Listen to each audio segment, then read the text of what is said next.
everybody, and welcome to Taking Control, the ADHD podcast on True Story FM. I'm Pete Wright, and I'm here with Nikki Kinzer. Hello, everyone. Hello, Pete Wright. Oh, hi, Nikki. How are you? I'm pretty good. Good. It's a good Monday. We have a fantastic guest on the show, and that definitely levels up my day. It's not actively raining. It's pretty gray, but I'll tell you the most, I ordered a whole bunch of new cables. This is weird, right? I ordered new cables and wires and stuff and a new wall charger for all the devices, and they get delivered today. And so it's like electronics Christmas. I know it sounds strange. I get an incredible rise out of new electronic stuff. It could just be a cord, and I'm excited about it. I am going to reorganize things.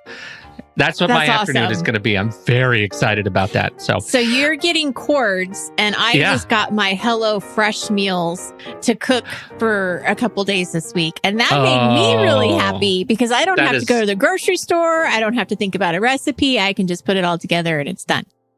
Oh, that is lovely. Yes. Lovely. So we both have great little, pre-Christmas gift things. Little gifts. Little daytime gifts. We are going to talk all about, I feel like I've been waiting to order those cords for a long time, which is why it's on the brain, because I've been procrastinating, and we're going to talk all about procrastination and ADHD. And I can't wait to do that because, I've been fixating. Before we do that, however, head over to takecontroladhd.com. You can get to know us a little bit better. You can listen to the show right there on the website, or subscribe to the mailing list. We'll send you an email each time a new episode is released. Of course, you can find it everywhere the finer podcasts are served. Connect with us on Twitter or Facebook at Take Control ADHD. And if this show has ever touched you or helped you make a change in your life in any way with your ADHD, we invite you to consider supporting the show directly through Patreon at patreon.com/the ADHD podcast. Patreon is listener-supported podcasting, and all contributions there go directly to growing the show and allowing us to spend more time doing it. And doing all kinds of new features, like, for example, full transcripts, human-powered transcripts of every single episode, which you can find on the website at Take Control ADHD. For that and other stuff, we count on your support to make it happen. Patreon.com/the ADHD podcast to learn more. Thank you.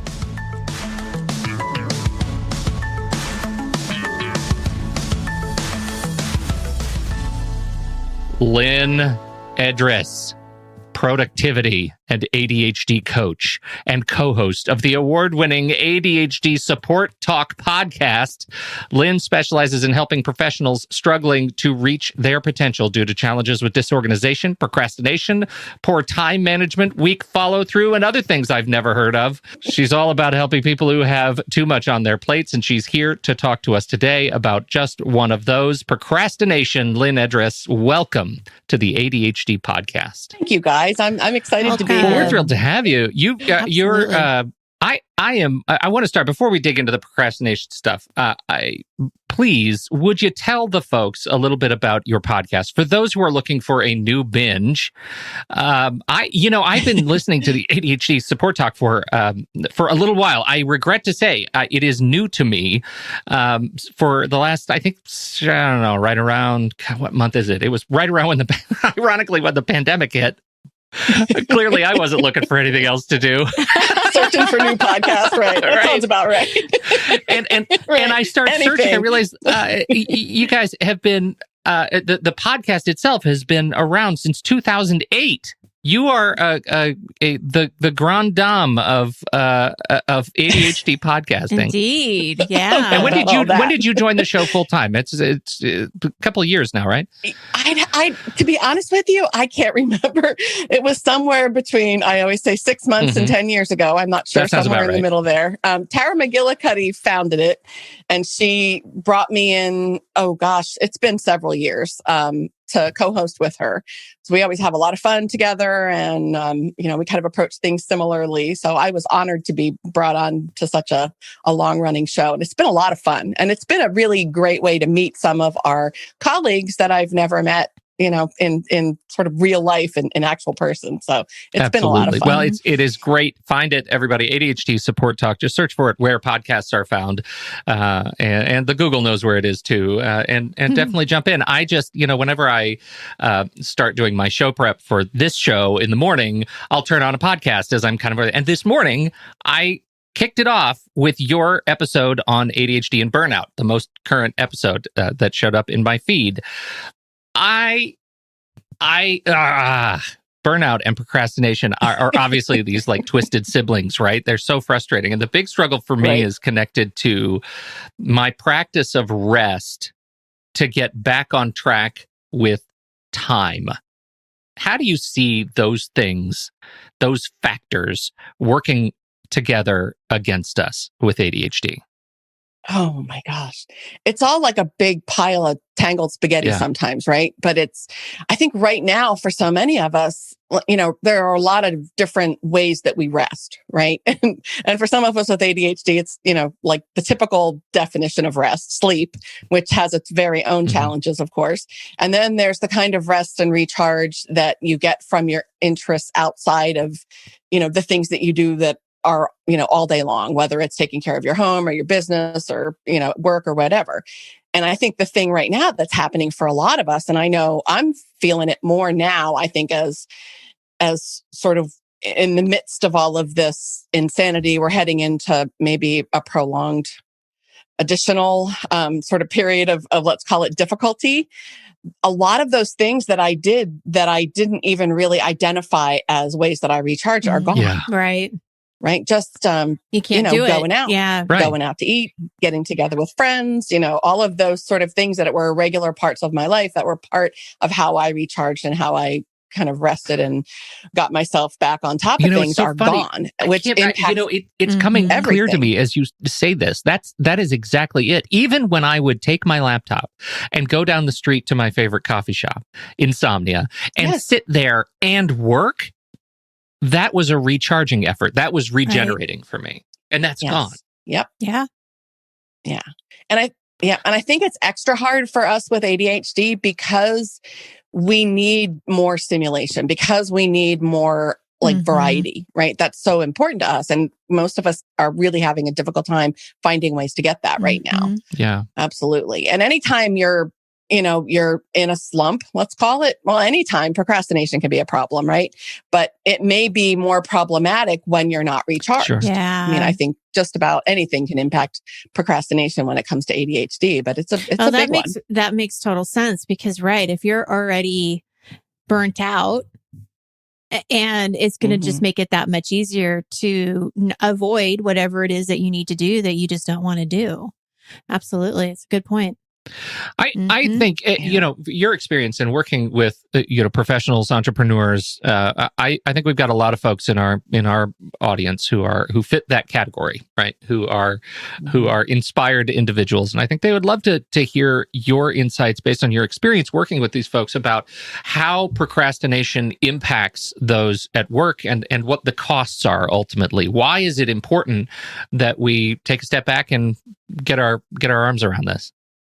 Honestly, I've been at this for going on 15 years now. And over time, we work with people from all over the world, all different walks of life, all different kinds of professions, all different sort of lives, backgrounds, whatever, and all different kinds of challenges as well. But I always think of my top 3 reasons that people come to me for help. Number 3, probably number 3 most common thing I hear about when people come to me looking for help is overwhelm. Number 2 is procrastination. And sometimes we call it poor follow through, but it's all sort of tangled up in that not doing what you intend to do when you intend to do it stuff. But the number 1 most common complaint of everyone who comes to me for help, regardless of what they do, where they're from, how old they are, all of the different, varieties of people, is feeling that they're not living up to their potential. So those feelings of unmet potential, not achieving what you know you're capable of consistently, because that consistency is key for us, right?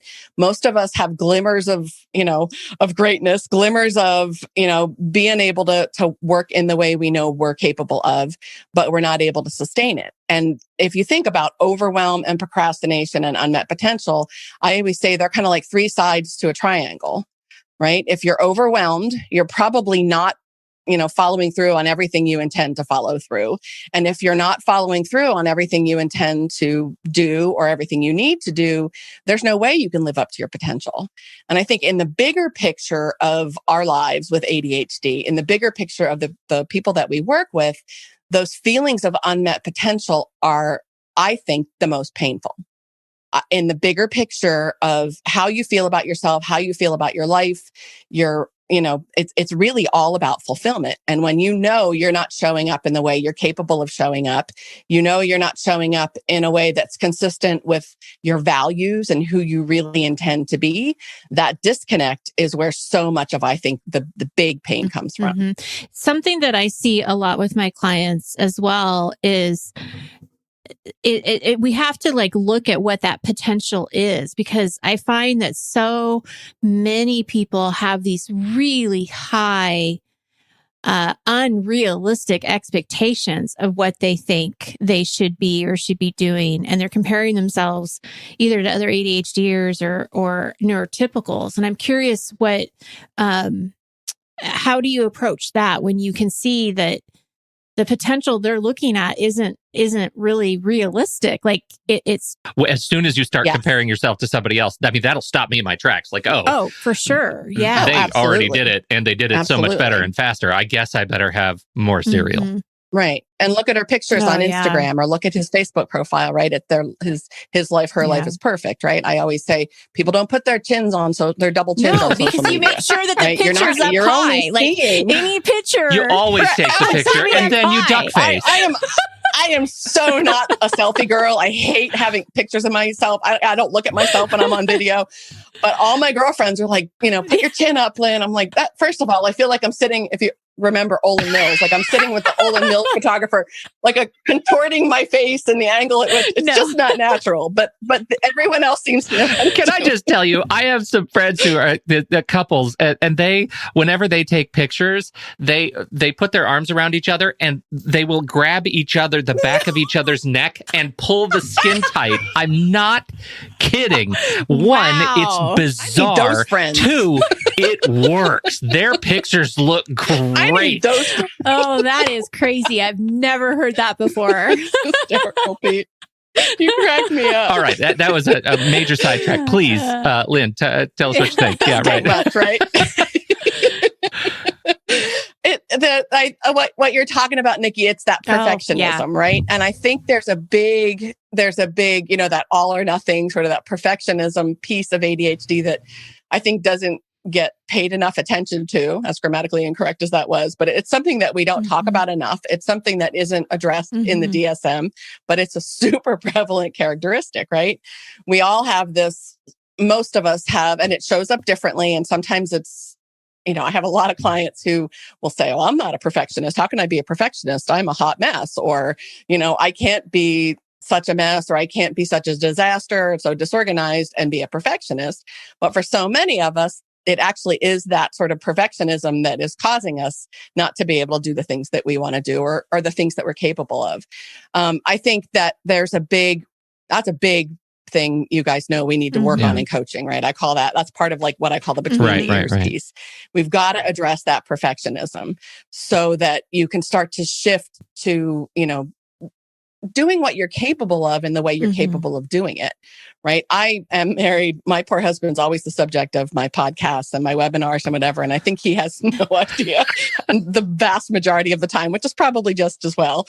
But we've been married for 32 years. And he is an engineer, and he is the least ADHD guy in the world.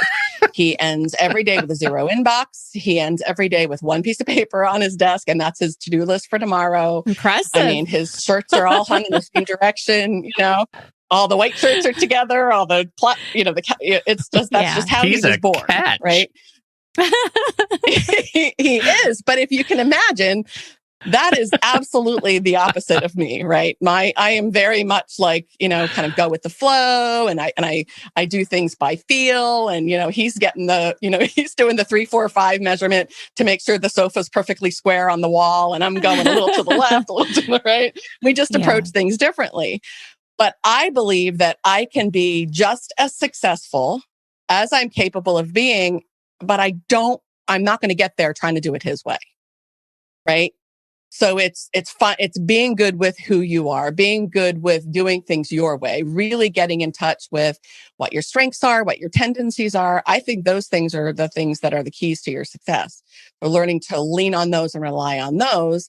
And then, I don't want to say the sky's the limit. We've all got limitations, right? But I think most of us know what we're capable of. Most of us know that we could be doing better, being better. And that disconnect between how you're showing up and how you intend to show up, especially when it's fueled by things like procrastination, is where a lot of that pain is. So getting in touch with what is it that you want, which sounds so obvious, but so many of our clients come to us and aren't real clear on what they want because they haven't really allowed themselves or given themselves the space and kind of the time and the energy and the focus to think about that and to really believe that it's possible again. If, again, assuming that at one point in their lives, usually at a much younger age, they realized what was possible. But we really have to learn to do it our way and be okay with that. I like to think that I'm a perfectionist and I'm just not very good at it, right? And that's where kind of the pain exists, because I have the taste and the awareness to know what it looks like to do the job right. And I am unable to actually do that. And so I feel the gap. So much of my experience with ADHD is in attempting to close the gap through systems and processes and all the other stuff. Yep. The thing that I'm bitten by constantly. We've talked about it on the show. It's been long enough that we need to bring it back because everybody, I think, needs a reminder of this. I used to think I was alone, and it's delightful that I am not. It is the procrastination that is procrastination by utility. And I found a new word for it this morning, or a new phrase for it: last minute propulsion, which I love. I love because it just some way it makes me think, oh, you're right. It does feel like I'm in a rocket without a seatbelt when that happens, right? It's that experience where I've been putting something off. It's become a big clogging task. I feel like I'm going to be letting people down. And finally, midnight, the night before it's due, it all turns on, right? And I have this rush of energy and this sort of adrenaline-fueled frenzy, and I get it done. But I suffer along the way. It usually involves weeks of stress and anxiety and panic and fear and all of those things. So I come to you and I say, how do you handle this when people come to you and say, oh, I do this and I do it on purpose? I call that the crash and burn cycle, right? We delay, avoid for a very wide variety of reasons. And sort of before I'm going to take like a quick step back, because I think one of the things that I like to dig out with my clients right out of the gate, and one of the things that I teach on a regular basis, is to really think about like what procrastination is. And that sounds sort of obvious because we live there so much. We think we know like generally what it is, right? But if you think about, years ago, 15 years ago, maybe more than that, I used to run a local ADHD support group, and I was doing a talk on procrastination. And I was like, I need some inspiration. I need to come up with another word besides saying procrastination 715 times, in 45 minutes. So I got out my good old fashioned hardback Webster's dictionary and I looked up procrastination, and the definition was something to the effect of, putting off intentionally doing something that needs to be done. And I have it. I've saved it because I think that speaks volumes. You need to say it again. Intention putting off is part of the definition. Doing something that needs to be done. Intentionally doing something that needs to be done. Yeah. Right. So, or needs to be done or something like that. But it said putting off intentionally something that needs to be done. And the word intention really hit me there, right? Because most of the time when you have ADHD, you procrastinate, you have good intentions, right? And I think it sounds like maybe an excuse, but I think it's an important distinction to make, because there are times when we intentionally procrastinate, like don't really care, don't really aren't concerned about the outcome, aren't concerned about any consequences. That's intentional procrastination. That's kind of the way that I frame it. When you have good intentions and you still put something off or delay something or avoid something or don't follow through on something, if it's not an intention issue, then the solution needs to be different. Does that make sense? So I think of it like intentions as being connected to your values, and that's sort of like a character, moral sort of a problem, right? I don't care about the outcome, so I'm just not going to do this thing, right? And sometimes that's what it looks like. But usually with ADHD, that's not the problem. It's not that we don't care. Maybe we care too much. Maybe we're tangled up in perfectionism. Maybe, depending on what it is, sometimes poor follow through or procrastination is a memory and systems problem. But when you address it, I always say the solution needs to fit the problem. So when you address maybe a strategy problem, like a memory problem, or you address a motivation and overwhelm problem with a moral solution, which is like a lecture, here you go again, all that negative self-talk that we all do to ourselves, right? Here we are again. You always do this, all of that stuff. That solution doesn't solve the problem. And in fact, it usually makes it worse. So we get into this, I know I need to do this thing. I know I need to get going, but I delay, avoid. And then, it's the impending deadline, the impending crisis, the potential negative outcome that's going to come when you don't do that thing finally gives you the stimulation. It finally fires up that underactive part of your brain that is ADHD related, right? And it finally gives you kind of the zap or the boost with the cortisol and the adrenaline rush and all of that to finally be able to focus more easily. And it feels easier and it feels more clear. And that sort of cycle perpetuates over time because it gets reinforced. Right? So delay, avoid, big boost adrenaline rush at the last minute. All of a sudden we can focus on something that we couldn't do before. All of a sudden we can get ourselves moving on something that we couldn't get ourselves moving on before. We don't figure out another way to start moving before we hit that adrenaline rush. So it gets reinforced and we tell ourselves, I work best under pressure. We tell ourselves, I need to wait for that motivation. I need to wait for that boost.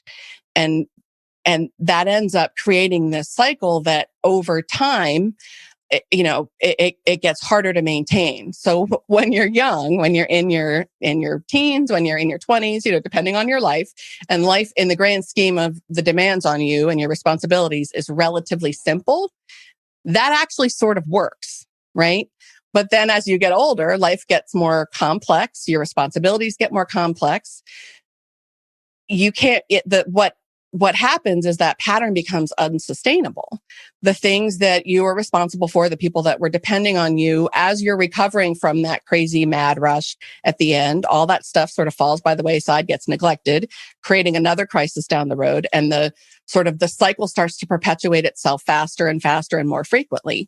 And we don't recover as well when we get older because we don't have the space to do that. Some of that might be, I'm in my 50s, so my recovery is definitely not what it used to be when I was in my 20s, right? When I was in my 20s, I might take it easy at class or blow off a class or take it easy at work for a day and a few extra cups of coffee and I was ready to go. This goes back to the costs that come with procrsionation, and that changes over time. Our sense memory, you're absolutely right. I used to be able to go, to work an incredible schedule and not feel it. And I am still surprised today when I can't.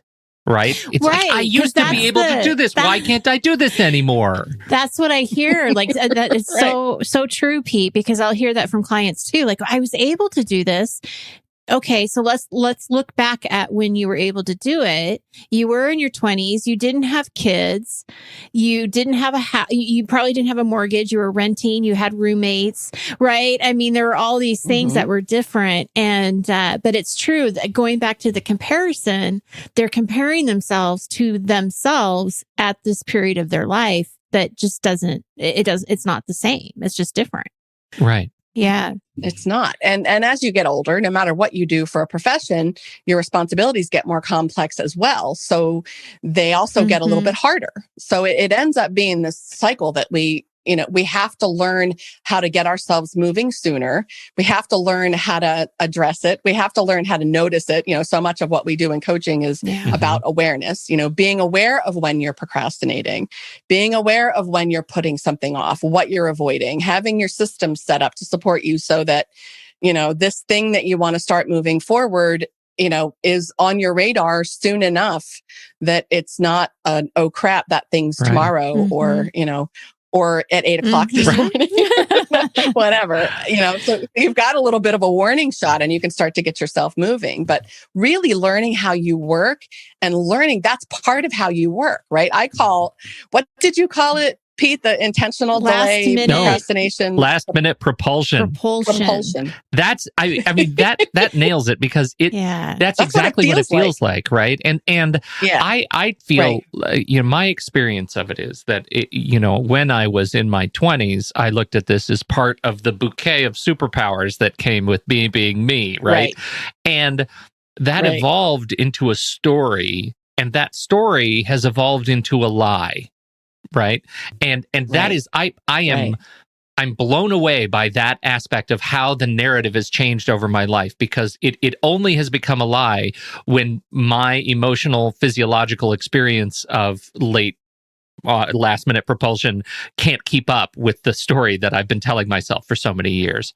I have to develop coping systems to be able to live up to that, and I can't. So I have to do something different, and that has meant a scaffolding of alarms and alerts and time blocking and things that I never had to worry about. I could keep it all in my head, even when it was nuts. I could keep it in my head, and then I just, because I had energy to do it, and it falls apart. Right. I'm too distracted. Yeah.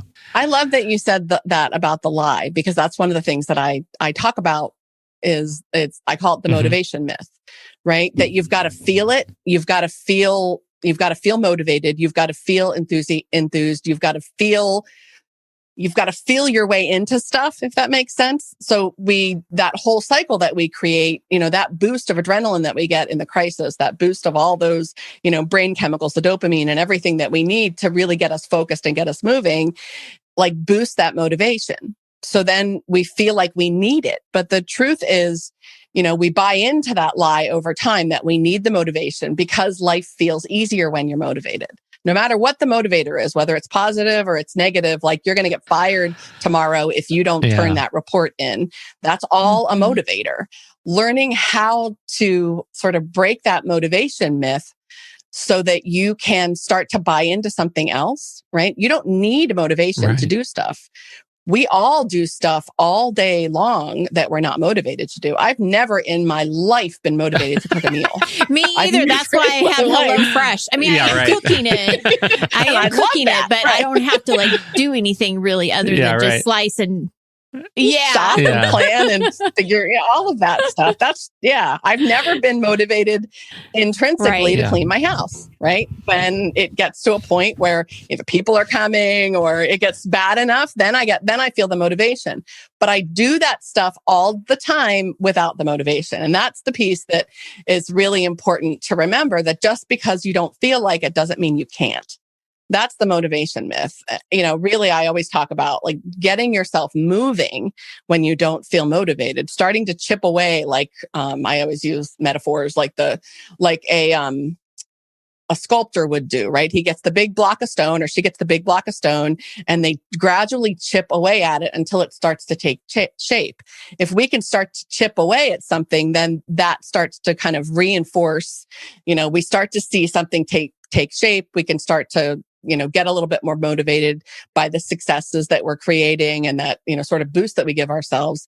But we have to learn, ways to do it that work for us. Because if you're buying into the motivation myth, I guarantee you the cost is far greater than you're realizing it is. There's a direct connection between that lie, between that myth, and your inability to reach your potential consistently. So I'm totally stuck in my own head just right now, because as I'm talking about the way the story turns into a lie over time, one of the things I just said out loud was, even when it was crazy, I could keep everything in my head, which is actually part of the lie that I tell myself. I could never keep anything in my head. I've never been able to do that. I've always, from day one, from my Franklin Covey, Franklin Quest planners, like that, I have been suffering with not being able to do this. And that narrative has become a lie that it's so easy to tell because of this like magnificent productivity myth that I can conjure in my head at any given moment. It's so fast, and it's just an untruth. It's reflective, and it is like being able. All of this goes to, I think, one of the core muscles that we with ADHD have to constantly exercise, which is being able to be aware when we are telling a lie about ourselves or to ourselves in support of the myth. Yes. And I also need to do that. He just sitting himself as a podcast host, realizing, oh God, oh no, I'm exhausted. But you caught it, right? Those things come back. That it's not like you don't always have to believe. I always tell my clients, just because you believe something doesn't mean it's true, right? So it popped up in the moment, and you were aware enough to catch it because you're aware that that's one of the lies. I'm sitting here thinking, I only just met Lynne Edris, and I'm lying to her about myself. What? But in that instance, right? That's how you remember it. In that instance. And I think some of that may be wishful thinking, right? I wish I could keep it all in my head. Although there's so much up there. I'm not sure where it would fit. That's it. I could keep it all in my head just fine. But the qualification is I'll never get it out. I will never get find it out. Again. Well, and something I want to just add too. I was talking to a client last week, and we were talking about setting up their to-do list and their calendar and how they were going to get things done, and the whole thing of how this was all going to work and break it down. Yeah, the whole system. And one of the things he asked me is, he said, is it always going to be this hard? Do I always have to do this? And I'm like, I don't mean to burst your bubble, but yeah, you kind of do. And it does. And it's hard at the beginning because you're setting it up and you don't really trust it. I said, it will get easier as you start using the system and you're getting used to it and you know how to tweak it. And like we were saying before, you're making it your own. It's your system to work for you. But I was saying, are you always going to need it? Yes, because that's the reality. And I think that that's the hard part, the acceptance part that a lot of people struggle with, is that they don't want to have to do this.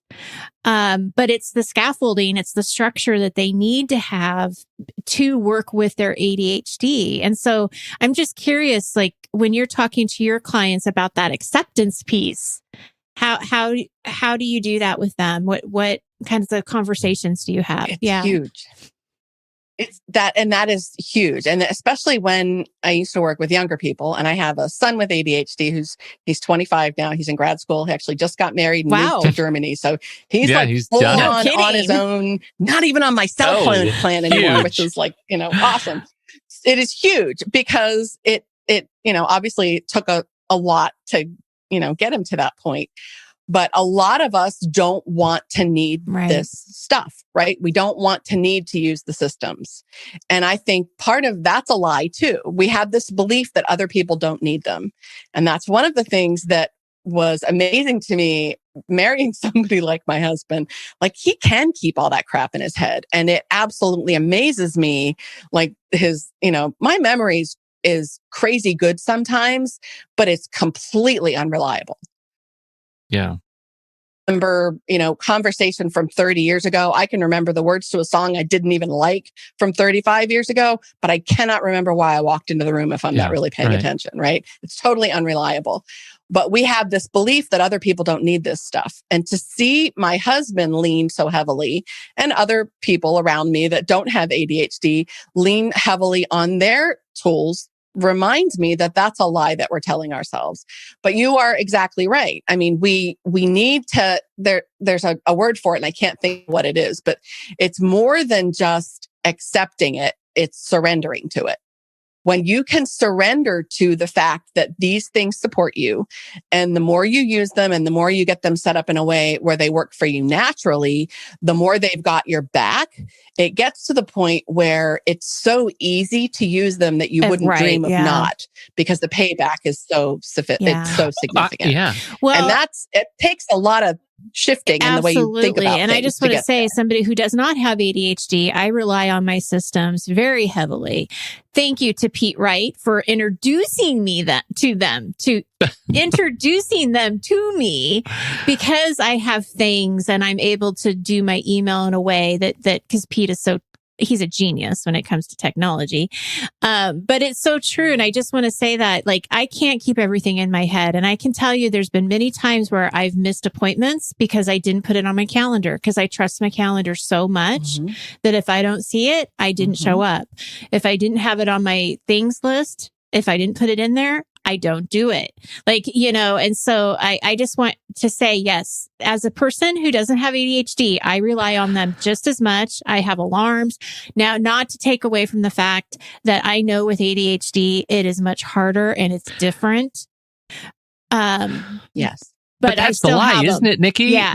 That's part of the lie, which is that that's another gap, because everybody uses systems, and the degree to which your ADHD gets in the way of you remembering to use systems is the degree to which you're going to drop things, right? Yeah, that's the toned muscle. I think living without ADHD, you are less likely to just stop using the tool if it is working for you, right? You'll discover it's working, you'll inherit that pattern, and it will become something that you're able to do. And with ADHD, that's why I know so many systems, because I can't just have one. I got to have them all, right? Well, and then there's this degree of shame with ADHD too, that I think is the difference, right? Because I may not feel bad if something doesn't work. In fact, I showed it to our audience at the beginning of the year. I had this bullet journal that I found, and the man shamed me because I was like, I need a 2020 planner. And it was February. And he said, oh, they're almost all sold out. I'm like, okay, fine. Nobody plans in February, Nikki. It's not the planning time. I mean, they all do it in December, apparently. I guess you missed it. Now it's over. Right. We're doing it now. But I remember showing the audience. I remember saying, here, I got this. I'm going to try it. And it didn't work. And I think that that is a little bit of the difference too, is that I didn't feel shameful about that. I was able to just say, okay, it didn't work, I'm moving on to something else. Where I see a lot of my clients, and this is the in between the head thing, right? That we're trying to work on, is that they put that shame that they did something wrong. They're not doing it right. Oh, here I go again. I, didn't follow through. And so trying to break that mindset too, that it's okay if it didn't work. You can throw it away without guilt and try something new and tweak that. And if you get bored, Pete, you can try another one. There's no one out there saying that you can only have one planner, one way, for the rest of your life. Yeah, for sure. Right. Once you know what works for you and how you work, right? How you organize things naturally, how you process information, what your sort of idiosyncrasies and tendencies are, you can tweak just about anything to work for you. But once you kind of tune into that, sort of the how you work piece, the strengths piece. But you talked about something that is really important, and we can't talk about procrastination without talking about shame. We can't, right? Because that's where most of us go automatically. The minute we find ourselves putting something off, we realize we're not doing something we intend to do, or we know we need to do, we're delaying, whatever you want to call it, avoiding, we're stuck, we're overwhelmed, whatever. The first place most of our clients with ADHD go is blame and shame. Here we go again. Excuse my French, guys. Same shit, different day. You always do this. You always find yourself here. You'll never get it together. Whatever those sort of tapes are that are playing. And when you go there, you are 180 degrees from where you need to be to find solutions, to find strategies, to find your way in. And that's why I always like to talk about that distinction between procrastination with intent to procrastinate and being stuck or not following through or avoiding for another reason. Because the solutions, again, have to fit the problem. So if you are in blame and shame and what I call self-flagellation, beating yourself up, you are 180 degrees from where you need to be to find strategies and find solutions to the problem. You cannot be in proactive problem-solving mode and be in blame and shame at the same time. It's impossible.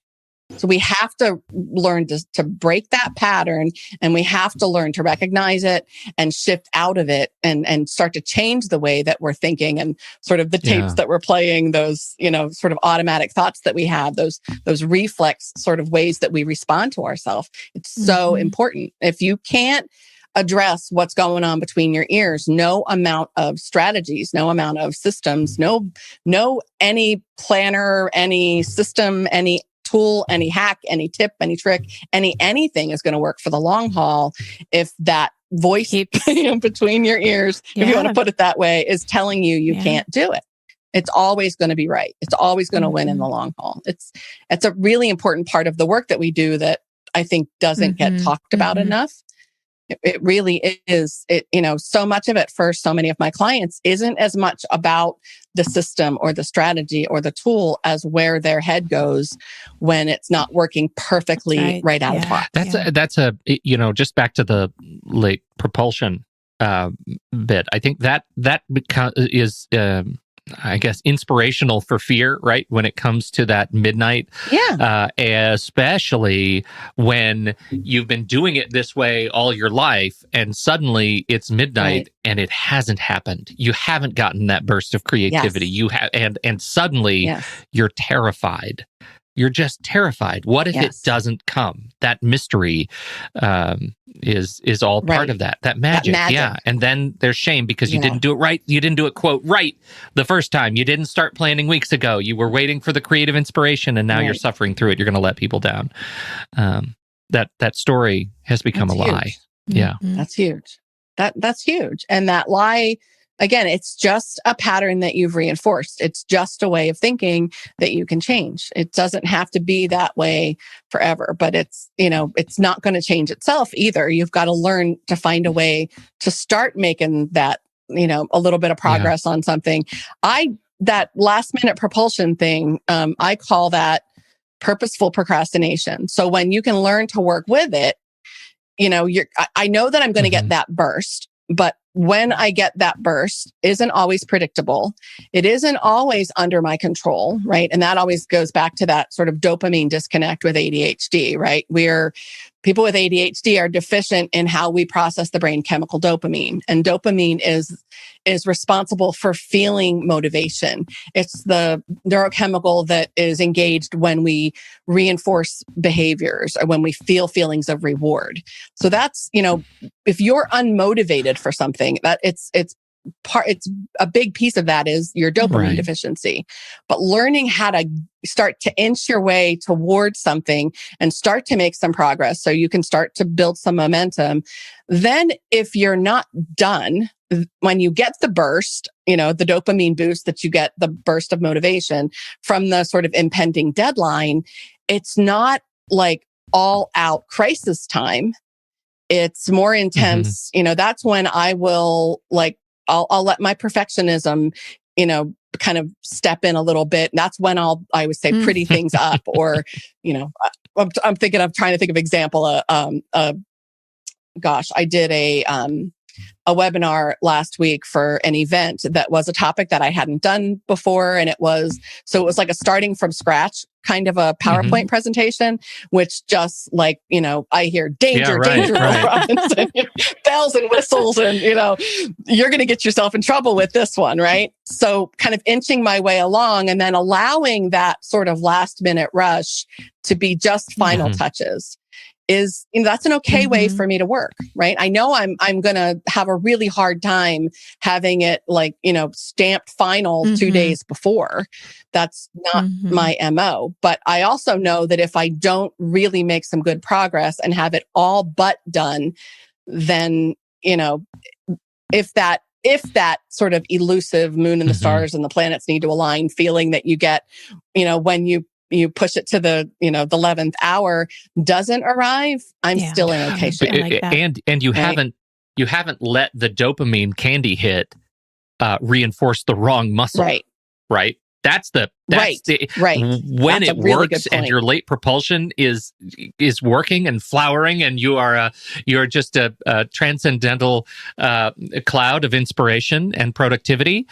Then you are being fed by the wrong dopamine response, because dopamine don't care, right? It's gonna feed whatever, and that becomes an addiction in and of itself, right? I am addicted to this late onset propulsion.